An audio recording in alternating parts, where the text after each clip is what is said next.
Jangan sampai kita itu ya mencoba-coba. Aku tenang, aku kuat iman. Wah, parah ini. Apakah kita memiliki iman seperti Nabi Yusuf? Apakah kita bisa punya keimanan seperti 3 orang yang terkurung dalam gua itu? Hatta sahabat itu ada yang terjatuh dalam perzinahan. Bayangkan keimanan sahabat sampai dirajam.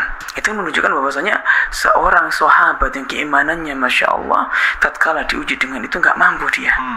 Bagaimana dengan kita yang sahabat bukan? Iman masih asal-asalan kan seperti itu. Podcast Surabaya Mengaji.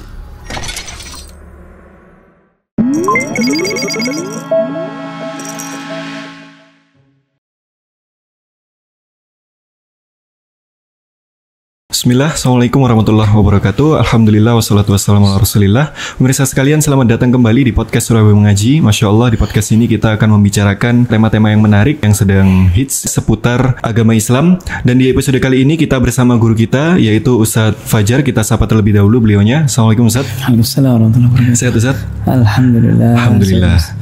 Taib Ustadz dan juga pemirsa sekalian, kita sebentar lagi akan berada di momen kemerdekaan Ustaz, 17 Agustus 2025, yang mana bangsa kita, bangsa Indonesia memperingati hari ini atau tanggal tersebut adalah momen kemerdekaan. Nah, cuman kita tidak bahas lebih lanjut seputar kemerdekaan Indonesia. Di tema ini kita lebih membahas seputar merdeka dari hawa nafsu. Insya Allah Ustaz.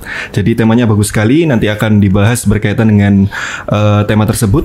Namun untuk yang mau Anda tanyakan Ustadz di awal ini, merdeka dari hawa nafsu ini sebenarnya dalam pandangan Islam maksudnya bagaimana Ustadz? Nah, bismillah, alhamdulillah, salatu wassalamu ala rasulillah wa ala alihi wa sahbihi wa ulama ba'd. Jadi merdeka dari hawa nafsu itu yaitu kita itu atau seseorang itu mampu menundukkan hawa nafsunya atau hasrat keinginan yang bertentangan dengan syariat. Itu tatkala seseorang itu mampu menundukkan nafsunya, maka dia telah merdeka dari hawa nafsunya. Ya, bukan berarti semua keinginan itu tidak boleh kita lakukan, tidak. Tapi keinginan-keinginan yang bertentangan dengan syariat, maka itu yang harus kita tundukkan. Ya, terkadang kita itu Mas melihat seseorang ya misalkan motornya baru. Wah, Masya Allah. Ya, kita punya uang, kita sudah punya motor. Tapi kita, wah kayaknya bagus ini beli motor lagi. Nah, akhirnya apa? Akhirnya beli motor lagi, ternyata setelah dipakai kayaknya sama saja sebenarnya. Akhirnya motornya yang satu iya nggak kepake. Kalaupun dijual ya nggak masalah sih. Cuman intinya dia itu mudah terbawa hawa nafsunya. Ya, keinginan yang bersifat keinginan yang bersifat bertentangan dengan syariat. Bukan berarti kita tidak diperbolehkan, boleh. Ya, tapi kalau itu dituruti terus, ada orang pakai baju baru, ya kita ingin baju baru lagi. Ya, kalau misalkan ada orang punya istri baru, nah ini berat ini. Ya, susah itu. Berat ini. Ya, tapi tidak apa-apa, halal insya Allah. Kalau berani tapi. Ya, fadil. Nah, kemudian kita ngomongin hawa nafsu Ustaz. Kira-kira hawa nafsu yang seperti apa atau hawa nafsu apa yang banyak manusia itu terjebak Ustaz dalam hawa nafsu tersebut, terutama di zaman ini Ustaz? Jadi hawa nafsu yang banyak manusia terjebak di zaman ini itu hawa nafsu yang berkaitan, yang pertama kunci dengan HP. Masya Allah, gadget Ustaz. Dengan gadget. Karena apa, di situ semua ada Mas. Ya, mulai dari mohon maaf ya, situs hawa nafsu tentang masalah seksual haram ada di situ. Judol, pinjol, ya ini hawa nafsu yang harus kita tundukkan. Ya, itu yang paling penting itu. Ya. Kemudian juga ya, yang banyak orang terjebak terhadap hawa nafsu tersebut selain dari hawa nafsu seksual, kemudian cinta dunia berlebihan, ya mubadzir ya, tabzir. Ya, kemudian dia suka ghibah. Ya, ghibah itu termasuk nafsu. Ya, orang membicarakan orang lain, ya itu termasuk sesuatu yang diharamkan kan. Allah katakan wala yaghtab ba'dukum ba'd, janganlah kalian itu menghibai satu dengan yang lain. Ya, apalagi coba kita lihat, tatkala kita bermajelis membicarakan seseorang misalkan, itu majelisnya seolah-olah kayak nggak ada hentinya itu terus gitu ya. Asik gitu. Nah, itu nafsu. Harusnya apa, kita tahan. Jangan sampai kita bicarakan, apalagi aib tersebut adalah aib guru kita. Ya, apalagi adalah aib guru, maka nggak boleh seperti ini. Ya. Dan juga Hawa nafsu yang sering orang terjebak itu rasa malas. Ya, waktunya ngaji sudah malas ngaji. Waktunya hadir di kajian tidak mau kajian. Waktunya baca Quran malas baca Quran. Ya, terjebak di sini. Ya, ini harus kita tundukkan rasa malas ini. Ya. Juga hawa nafsu bergerak taklid, mengikuti tren saat ini.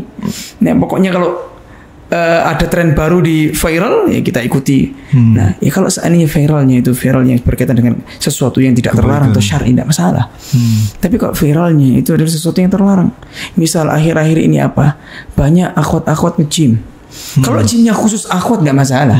Tapi akhwatnya ini gymnya di tempat umum gitu loh. Campur gitu. Campur lanawit, laki-laki dan perempuan.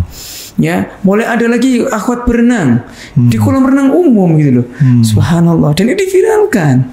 Ya, ini juga nggak benar juga. Jadi harus kita tundukkan ini. Jangan kita itu suka ikuti tren, tapi ikuti apa yang Allah Subhanahu Wa Taala perintahkan dan jauhi apa yang Allah larang gitu. Nah, kemudian ini Ustaz, hawa nafsu ini kan harus kita lawan Ustaz. Harus kita tundukkan dan sebagainya. Ini apakah ada mungkin contoh atau kisah atau yang bisa kita ambil ibrah Ustaz, yang berkaitan dengan melawan hawa nafsu mungkin dari Nabi atau para sahabat Ustaz? Nah, banyak kisahnya. Kalau kita lihat di antara adalah kisah dari Bani Israel yang terkurung dalam goa itu. Salah satunya apa? Yaitu ada seseorang itu sangat nafsu sekali dengan entah dengan iparnya atau dengan saudarinya lah. Ya, kemudian dia sudah berhasrat dan sudah ada kesempatan.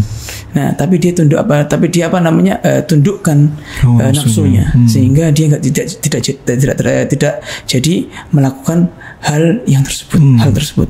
Begitu pula Nabi Yusuf alaihissalam. Allah katakan walaqad hammat bihi wa hamma biha walaula ar-ra'a burhana rabbih. Ya, Allah katakan dan sungguh wanita itu, yaitu istrinya Imratul Aziz ya, istrinya Al-Aziz, itu sedang nafsu dengan Nabi Yusuf alaihissalam. Dan begitu pula Nabi Yusuf, ya wahamma biha. Nabi Yusuf juga nyaris tergoda dengan perempuan tersebut. Ya, laula arra burhana rabbi. Kalau seandainya dia itu, ya, jika dia tidak melihat bukti dari Allah Subhanahu wa taala. Para ulama mufassirun mengatakan bahwasanya yang dilihat Nabi Yusuf alaihissalam yaitu sebagai yang pertama mengatakan bahwasanya Nabi Yusuf mendengar seseorang mengatakan, ya bena Yakub, atas ini, wahai anaknya Nabi Yakub, apakah kau mau berzina? Kemudian dia ingat, jadi nggak jadi, ditundukkan nafsunya. Sebagian mengatakan bahwasanya ru'atim salah wajhi abihi. Nabi Yusuf alaihissalam melihat, ya, di hadapannya itu adalah gambaran ayahnya. Ya, ayahku ya seorang nabi. Masa aku anaknya nabi berzina? Nah, seperti itu. Jadi ditundukkan, akhirnya apa? Nggak jadi berzina. Nah, dan hal yang demikian, tapi Mas, jangan sampai kita itu, ya, mencoba-coba. Aku tenang, aku kuat iman. Wah, parah ini.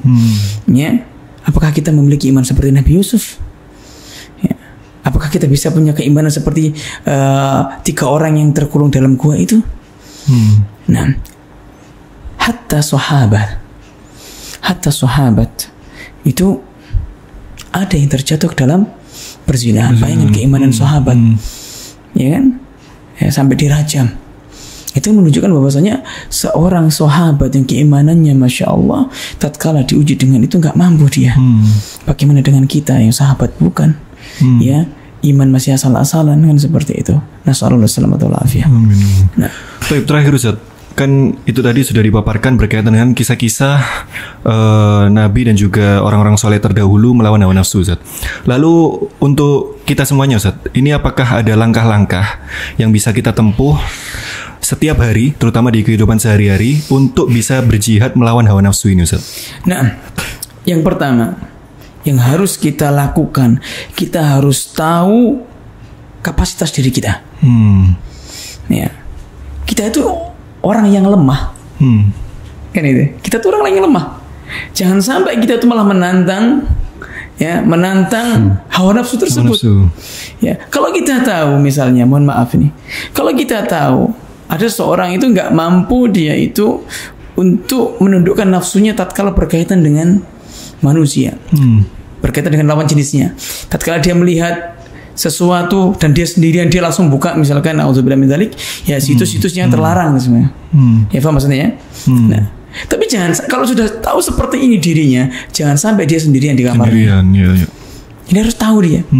Nah, kemudian yang kedua, perbanyak doa. Perbanyak doa. Allah kata Nabi SAW ajarkan doa, ya Allah ma'ati nafsi taqwaha wa zakkiha anta khairu man zakkaha anta waliyuha wa maulaha. Ya Allah, Allahumma ati nafsi taqwa. Ya Allah, berikan jiwaku ini ketakwaan. Wa zakkiha, dan sucikan jiwaku. Wa anta khairu man zakkaha. Sesungguhnya engkau adalah Rabb yang sebaik-baik dalam mensucikannya, dan seterusnya. Ya. Begitu pula berkaitan dengan misalkan nafsu seksual yang kepada sesuatu yang haram, ya. Antum kita harus berdoa. Sebagai doa yang diajarkan Nabi SAW. Apa doanya? Itu kita berdoa untuk diri kita sendiri terutama. Ya Allahumma firli dzambi wa tahhir qalbi wa hassin farji. Ya Allah, ampuni dosa-dosaku, ya, sucikan hatiku dan jagalah kemaluanku. Ya, kita harus banyak berdoa seperti itu. Ya. Kemudian kita harus tahu bahwasanya semua hal atau semua yang kita lakukan itu Allah melihat. Allah punya sifat, Allah punya nama Al-Alim, Al-Basir. Ya, Allah punya sifat, ya, Maha mengetahui, Maha melihat. Semua itu akan terlihat oleh Allah Subhanahu Wa Taala. Jadi kita, antum dimanapun, antum mau ngapain pasti Allah tahu. Ya. Dan juga kita harus pikirkan akibat. Kalau saya melakukan ini, maka Allah akan menghukum begini. Kan gitu. Misalkan, ya bisa jadi sebagaimana berkaitan tatkala kita itu bermaksiat kepada Allah Subhanahu Wa Taala, maka kalau kita nggak bertobat kepadanya, Allah akan hukum kita dengan hukuman yang lain, misalnya disempitkan rezekinya. Ini kita harus tahu ini, ya. Dan yang terakhir adalah hendaklah kita itu berkawan dengan orang-orang yang soleh. Masya Allah. Mengapa? Kalau kita berkawan dengan orang-orang yang soleh, mereka akan melihat, mereka akan mengingatkan kita.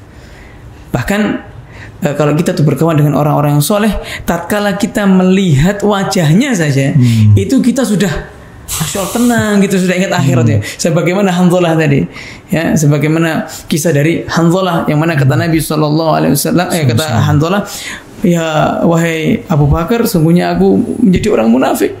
Kalau aku di rumah itu sudah ingat dunia semua, nggak ingat akhirat, tapi kalau bertemu dengan antum ini, apalagi bertemu Nabi, imanku bertambah, ingat akhirat terus. Seperti itu. Jadi kita kalau teman soleh seperti itu. Sehingga tatkala kita berteman dengan orang yang soleh, ya, kita mau bermaksiat itu malu, Mas. Misal saya punya teman sudah ngaji, dia perokok, belum bisa meninggalkan rokoknya. Semoga Allah mudahkan dia untuk meninggalkan rokoknya itu. Dia merokok, ya. Kami tahu dia tuh sebenarnya ingin meninggalkan tapi nggak bisa karena saking candunya itu. Nah, suatu ketika dia itu merokok di di salah satu tempat lah, intinya di warkop, kalau nggak salah di warkop. Ya, dan di situ pas saya lagi beli sesuatu, dia melihat saya tahu merokok itu, langsung dimatikan. Nah, ini menunjukkan apa? Dia itu malu kalau ketahuan oleh orang, ya, orang-orang yang sama lah intinya, yang sama-sama sudah ngaji, dia itu merokok, dia malu. Nah, kalau dia berkumpul terus kan jadi nggak ngerokok kan? Iya, betul. Nah, berbeda dengan orang yang berkumpul dengan orang yang jelek. Orang yang misalkan yang sama-sama perokok, ya malah ditawari, gitu ya. Lanjut aja gitu, seperti itu. Ya, Allah a'lam. Nah, Masya Allah, jazakallahu khair Ustaz atas pemaparannya. Demikian pemirsa sekalian, berkaitan dengan tema di podcast kali ini, yaitu merdeka dari hawa nafsu. Semoga kita semuanya bisa mengambil faedah dan manfaat dari apa yang disampaikan oleh Ustaz. Insya Allah kita berjumpa kembali di episode berikutnya. Kita cukupkan episode kali ini. Sallallahu ala nabiyina Muhammad walhamdulillahirabbil alamin. Wassalamualaikum warahmatullahi wabarakatuh.